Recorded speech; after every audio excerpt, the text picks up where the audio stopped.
Hello everyone, my name is Tendai Mujingi. I'm a district member of Boera. Okay, I'm into Boera. Takauya because I want an opportunity iri kuBoera of different types of fruits and animal benefits to the community and also health benefits.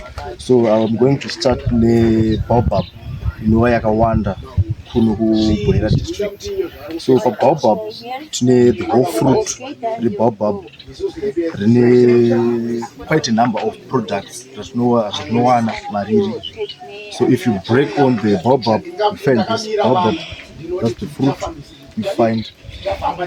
So we process it and get the powder. This will be the powder from the Baobab. So from this Baobab powder, when you separate fruit, the powder, you get the seed. So from the seed, you press it, you get the oil, which you can use on your skin, on your hair. It's high in vitamin C. So it's a big project and it can benefit the community and also women empowerment. Tokwanisa kuti vange vachibenefita from just picking around the fruits iri munharaunda mavo and then vouya vachitengesa.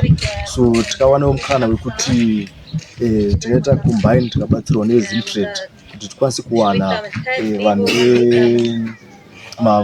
ma-foreign buyers. For example, right now tine ma-foreign buyers vatinavo vakabva kuChina for a tour kuti vauye izvezvo veZimtrade vachidetsera vanhu vavo munharaunda yedu yeBoera kuti vange vachiona maproducts avo kuti vanomapika sei, vanomazomaita sei. So ndakauya ndikavabatsira kuti also a value addition kumafruits ava nawo. Also tine marula, mapfura in Shona.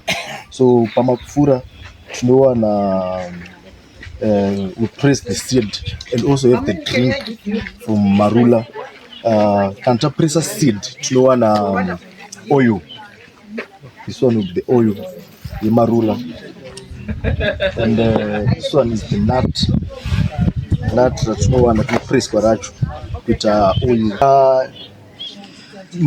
Mauyu ari kuenda chandikawana market yedu kuSouth Africa and zvanga zvine pundutso yakati kurei and also zviri kupromisa pundutso yakakura munharaunda nemhaka yekuti zvinhu zvavaiti kare vaingorasa until tauya neknowledge no, it's a benefit, kune kwazvinotoshanda and also zvine health. So takauya nekuti tivabatsire kuti vange vachiziva kuti isusu tokwanisa kutenga, tinokwanisa kuti tibatane neZimtrade vatitsvagire vanhu vanotenga sezvavatiitira nhasi. So for now you have vanhu vanotenga promising buyers vada kutenga kuti vawane pundutso vange vachibatsirikana mune zvakawanda wanda. Vane vana vanga vasingaendi kuchikoro vasishaya mari dzemaschool fees, vakwanisa kuwanawo mari dzemaschool fees kuti vange vachibatsirikanawo munharaunda yavo nezvinowanikwa munharaunda yavo. Hello everyone, I'm from China. My name is Aisha Mokoli, and so glad to meet you.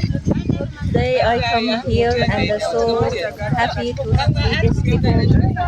Everything in Africa, in my opinion, it's so natural, and really today I see it. It's really natural, and like Baobab, I know this Baobab, and today I see the tree, and I'm so glad because I think this Baobab is so nice.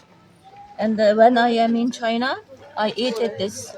I bought this and I ate this Baobab. So nice. It's so natural, and I like myself this very much, and I want to sell this to Chinese people. I plan this about this product, and also about this marula oil. I use myself every day. I like it too much, and I also want to sell this to my people in my country. What? You ask me questions, I hope. ndinonzi Enita Mushingi, ndiri mugari wekuno kuBhowera. Isusu tiri kuno kuBhowera, nzvimbo yedu ineyi inzvimbo inopisa. Saka zvairi kupisa kudaro nzvimbo iyi haikwanisi kukurimika kana chibage. Inzvimbo ine michero yakasiyana siyana. Inzvimbo inowanikwa michero. Michero yedu tinowana mauyu, tigowana zumbani, tigowana mupani chimuka, tigowana mapura, tigowana nyii. Ndozvinotoraramisa kunoku. Iye nzvimbo ineyi kunongorimwa chete mhunga, korimiwa mapfunde, torima futi mashamba, nenhau yokuti inzvimbo inenge ichipisa. Saka ndozvirimwa zvinowanikwawo mukati menzvimbo yedu yekuno kuBhowera. Inzvimbo yakakomborerwa naMwari nokuti inowanikwa zvinhikiri michero yakawanda yese inowanikwa kuno. Ende michero yacho inenge ichirimwa iri natural. Mauyu anongomera obereka ega, hakuna chinosprayiwa. Zvinhu zviri organic zvese zviri kunoku. Hapana chinoiswa mushonga, zvese zviri organic. Saka inzvimbo inongowanikwa nenhau yokuti iri kupisa, inowanikwa michero yakawanda. Hatichakwanisi kurima zvibage, torima mapfunde nezvimwe ndozvirimwa nemichero yakawanda kudai. Aiwa, ndinotenda. Aiwa, upenyu hwedu huri kusimukira. Because nguva yatinorima, patinoitawo zvirimwa, tokohwawo zvirimwa. After kubva mukohwa zvirimwa, April uno, tinokwanisawo kunge taakurarama takatarisana nemauyu. Tabva mumauyu tinotarisana nekurarama takatarisana nemapfura. Tichibva mumapfura tiri kurarama takatarisana nenyii. Tichibva ipapo tine matizi edu futi aya anenge achingova from January to December. Tinokwanisa kuwana mupandi chimuka uchiwanikwa musango, tichitengesa, tiuvhura, tichitora tiutengesa for tea, for mupandi chimuka. Then zumbani it's for tea. Zvatinoitisa tea, so resurrection tea nezumbani. Zvimwe zvese izvi zvinoitawo mapauda, zvoitawo makofi, zvoitawo matii, zvoitawo maoils. Saka zvinhu zvacho zvatakatarisana nazvo.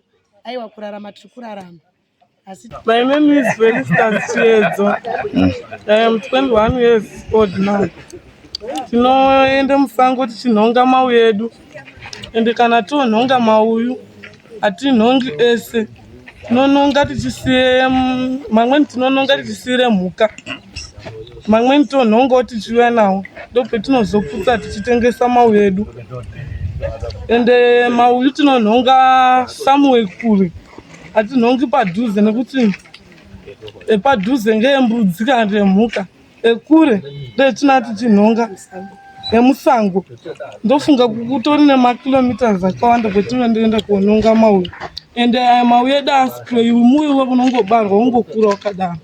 Saka ndozvetinoita pamau yedu, tauya toputsa tichitengesa. Kubva patakatanga kunhonga mauyu tiri kutoona kuti zviri kuchinja.